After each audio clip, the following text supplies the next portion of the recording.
полі вірш, який став піснею. Було солдата два полі, поля, де кветки і рвав, бігав сібрами на волі, і поле, де він воював. Тихо було і чисто у полі його дитинства, були огонь і дим на полі ратним тим. Два полі було солдата. Одно зеленело травой, другое было узирато, войной полито кривей. Было у солдата два поля. Поле, где кветки сбирал, бегал щебрами на воле, и поле, где он побирал.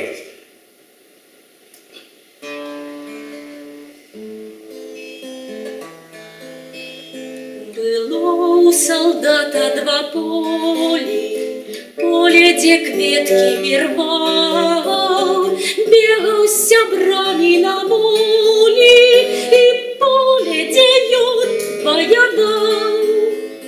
Тихо было и чисто у поля его дитинства, были огонь и дым, на поле ратным дым.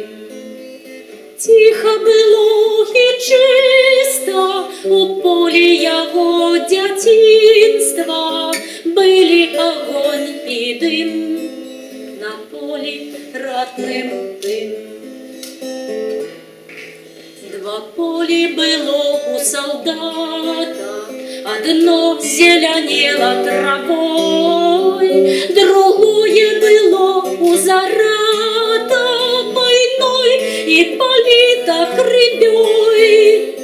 Тихо было и чисто у поля моего дитинства, были огонь и дым, на поле ратным дым.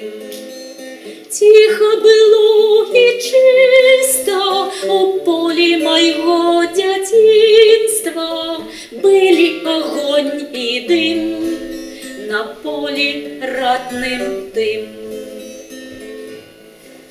Было у солдата два поля, поле, где кветки и рвал, бегал с сябрами на воле, и поле, где он помирал.